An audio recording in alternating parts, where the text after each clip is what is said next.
delivered on the dotted line. Let Philadelphia freedom ring and patriotic voices sing. Red, white, blue, never give up. You represent America. Hoping and praying for a brighter day. I listen to my heart and I obey. How can I see it any other way? I'm looking at life with my own eyes.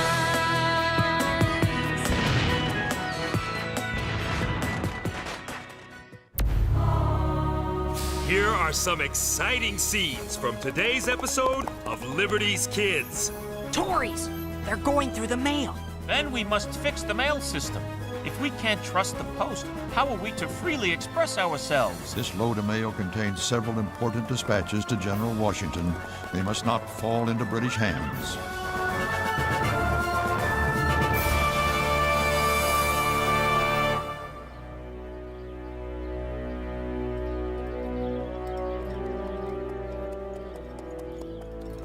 Dearest Sarah, you wrote that you would send a letter to me every day, yet I have not received one in ages.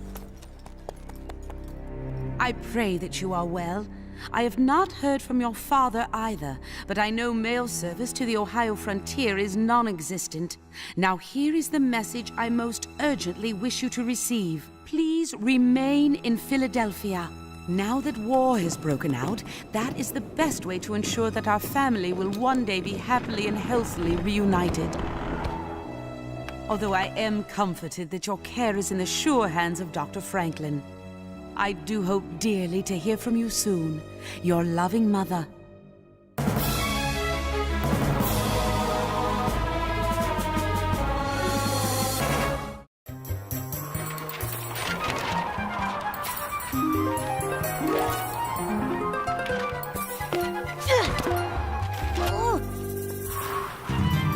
Come back here! Trust me, you can't get away!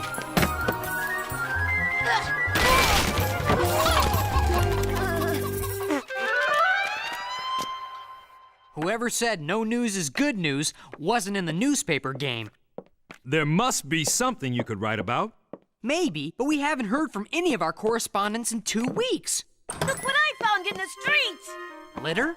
A letter! The postman must have dropped it. Let me see. You shouldn't read somebody else's mail. We have to deliver it to the rightful owner. But we are the rightful owner. It's addressed to the Pennsylvania Gazette. It's news, right? Am I right? Oh boy, ask and ye shall receive. A report about British troop movements. The Redcoats are moving south from Boston. Are you sure? Who sent it? The Fox. That's a strange name. Could be a spy. Or it could be code. Who cares? We finally have a story, and I got it for us. Maybe Henri's right. At least it's something. Come on, Moses. Let's dust off the printing press.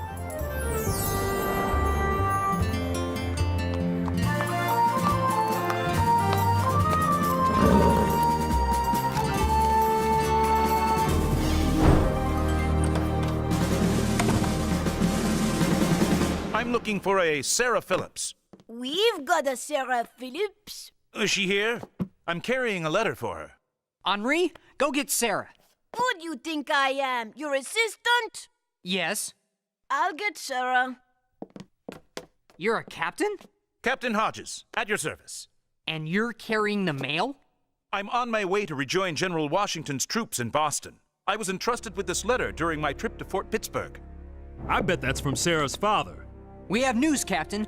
Big news. British troops are moving south from Boston. That can't be true. It's true. It's right here in this letter. Do you know this Fox person? No, but it's addressed to us. We're putting out a special edition of the Gazette to spread the word. I wouldn't do that. Do you see this letter mark? Looks like an F. It is an F. I don't understand. What does it mean? It's code. There's a secret message hidden somewhere inside. I don't see any secret message. You can't see it. The real message is between the lines, written in invisible ink. Invisible ink? Both sides are using invisible ink. In case a letter is lost or captured, the Redcoats would like nothing more than for you to print this in your paper. Why? They want us to think they're moving south, so we'll be unprepared when they spring their real plan. We almost fell for their trap. You must be very careful about the mail. It can't be trusted. The British control it. How does this invisible ink work? I mean, what good is a secret message if nobody can see it? There's a special treatment. We'll need a man of science to help us. I know just the man. The letter F means fire. If it was marked with an A, I'd have to treat the letter with acid to make the invisible ink visible. Gather round. The invisible ink is a mixture of ferrous sulfate and water. The heat from the candle oxidizes the mixture and makes it possible to read what is written. That's fantastic! Very clever. What does the secret message say? Exactly opposite of what they wanted you to know. The British are not leaving Boston. It will be up to General Washington to force them out. There you are. Somebody wanted to see me? Sarah Phillips? Yes. I've carried this a long way. It's from my father. He's on the Ohio frontier. Oh, thank you. Of course. And now I must be on my way. Be careful. All of you. It's only the second letter I've gotten from him since I've been here. What does he say? When is he coming back? Is he all right? He doesn't say. And this letter is 2 months old, and I can't write him back to ask. There's no mail service to the frontier. And I can't even tell Mother I've heard from Father, because she isn't getting the letters I send her. She's not. You write to her every day. But they're not getting through. Captain Hodges said the British control the mail. I'm going to investigate. And I'm going to assistant investigate.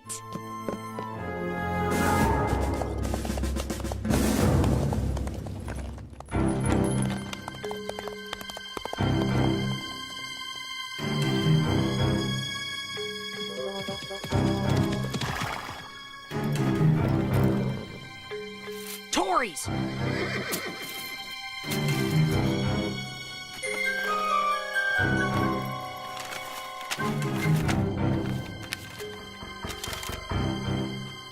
They're going through the mail. It's an offense, an outrage.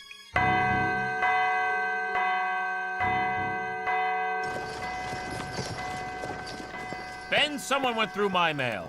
It's an offense, an outrage. Fences can be mended, Mr. Adams. My comments about Mr. Dickinson, as critical, even petty as they were never meant for publication.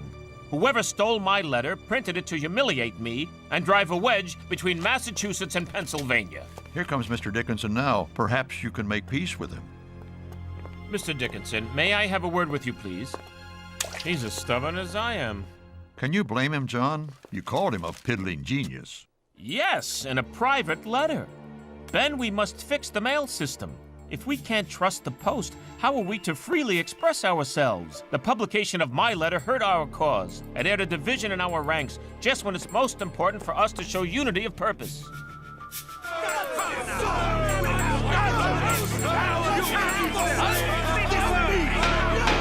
Order, gentlemen, order! A letter that I wrote to General James Warren was also intercepted. Stolen is a better word. Yes, stolen by the Tories and published in the Boston papers. A personal letter, mind you, full of blasphemous opinions and conspiratorial outbursts. You must learn to control your temper. I admit I have a defective character. However, Dr. Franklin, you designed the Colonial Postal Service at the request of the Crown. And now a man can't write a word without risking it appearing in print.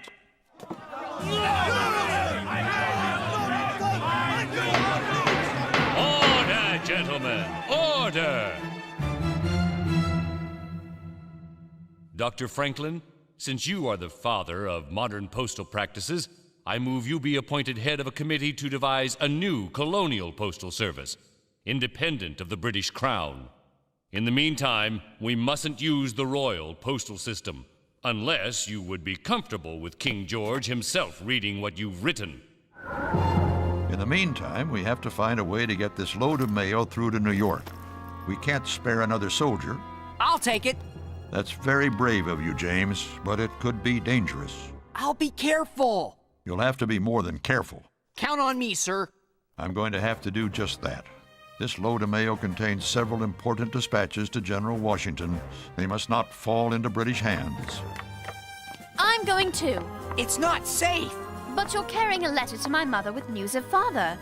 I want to see with my own eyes that it gets on the mail boat for London. Besides, I'm twice the rider you are. You are not. And two. Are not. Sarah, if our colonial army possessed an ounce of your pluck, we'd have nothing to fear. We'll see who's twice the rider.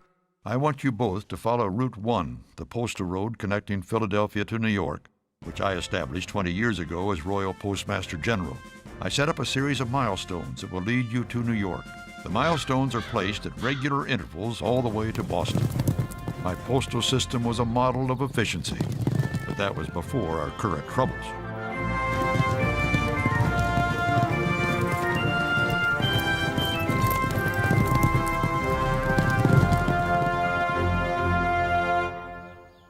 Shouldn't we have passed another milestone by now? Or two? We're in New Jersey. Maybe they don't go this far. Dr. Franklin said he set them up all the way to Boston. Isn't that one? Oh no! Whoa. They're the ones who bribed the postman. They're Tories. They're waiting to intercept the mail.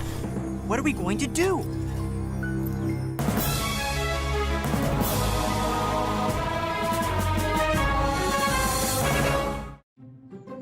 Maybe we should turn around and go back.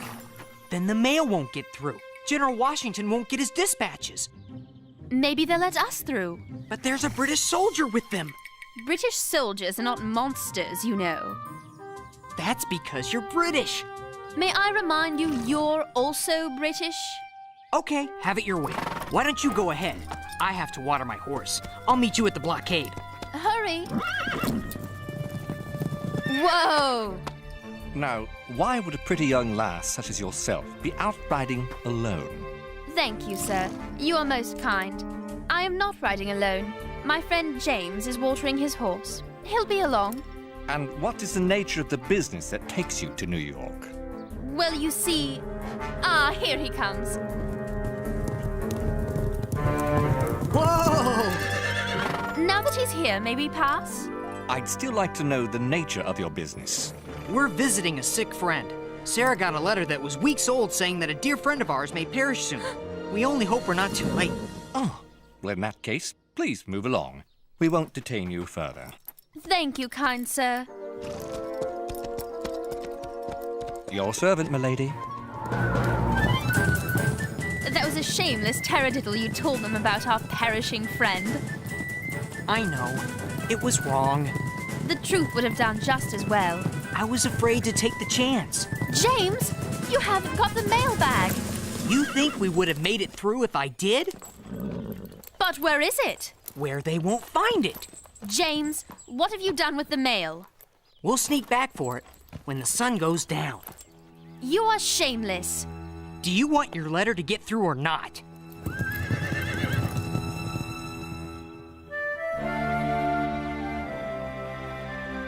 I want you to know that I disapprove of your deception with all my heart.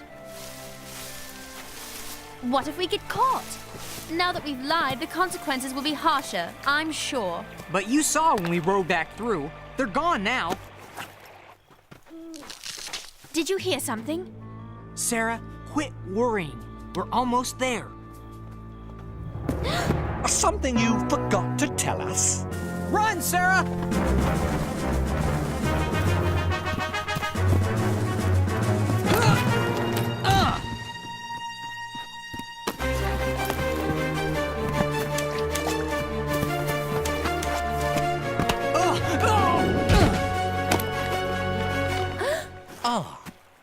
What have we here?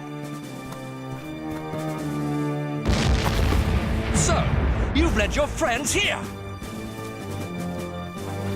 It's not much farther where we left the horses. Just keep running.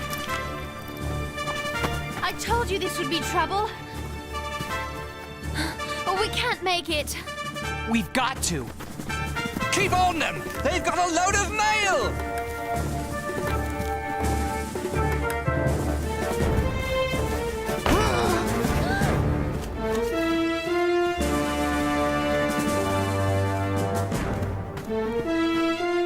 coming with us.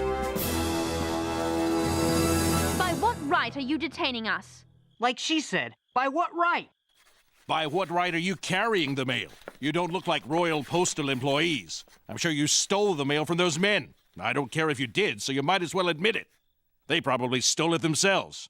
I purposely set off that gunpowder explosion to distract them so we could rescue the mail. Whose side are you on, anyway? We are volunteers. We're on the side of helpless colonists. So are we. And you prove it by stealing their mail? Have you ever heard of Dr. Benjamin Franklin? Who hasn't? We're carrying the mail for him. Have you some proof of that? I do. Dr. Franklin asked us to deliver these letters to New York. Well, this is Franklin's signature. So you are official couriers. That is a very different matter. Congress has asked Dr. Franklin to look into the possibility of forming an independent postal system for the colonies. Did everybody hear that? We're breaking away from the Royal Postal System! Wonderful! Mail, yes! You have no idea what good news that is. Those Tories wanted the mail. I'm sure they did. And may we ask who you are? You may, if you can keep a secret. I can. And you? Of course. We began some years ago as the New Jersey Committee of Correspondence. We were a volunteer organization dedicated to spreading news throughout the colonies. Our mission was to unite the colonies through better communication. We sent messages to the colonies about the British threat. We copied press reports and intelligence messages gathered from our spies, and we spread them throughout the colonies. Now we still work together, keeping tabs on Tory spies, like the men who tried to steal your mail. Then you'll let us carry our bag to New York? Let you? We'll help you. We'll supply an armed escort all the way to New York. You see, I told you my plan was a good one. But you could have gotten us in trouble. She's not kidding. The British would gladly imprison any one of us in this room for what we're doing. You two amaze me with your courage. You're too kind. He's right, Sarah. You showed some real bravery. Why not? I've got you to inspire me, even if I don't always approve of your tricks.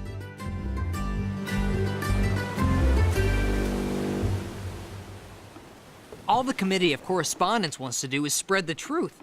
The truth is important. It's everything.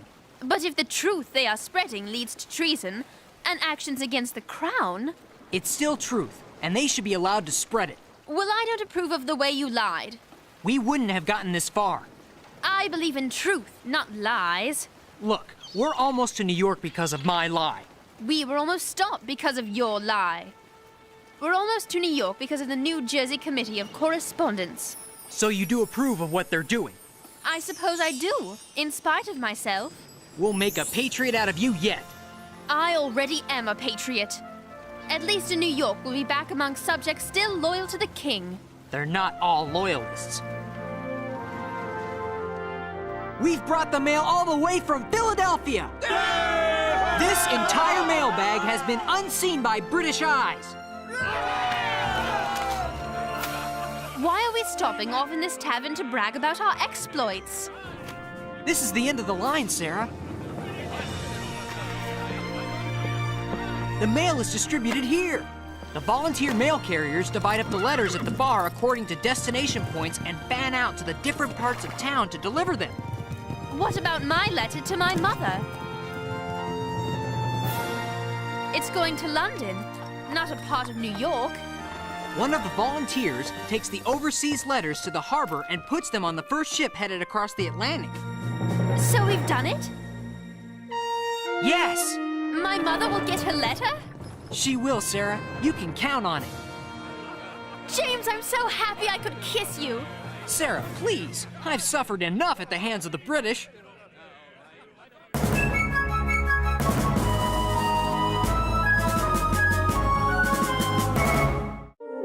Dr. Franklin, your report is most complete. I suggest that we waste no time in naming a Postmaster General. Because of his expertise, experience, and genius, and as a slap in the face to the British Crown which saw fit to remove him from his post, I put into nomination the name of Dr. Benjamin Franklin for the office of Colonial Postmaster General.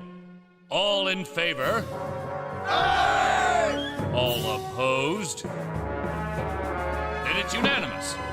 May I present to you the first man in history to hold the title independently of any king or royal principality, Postmaster General Franklin. Thank you, fellow conspirators. I accept this honor if for no other reason than to make the king's blood boil. Dr. Franklin, what will be your first official act?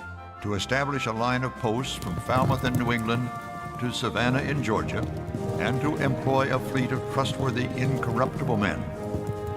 And neither rain, sleet, snow, nor dark of night will keep them from their appointed rounds.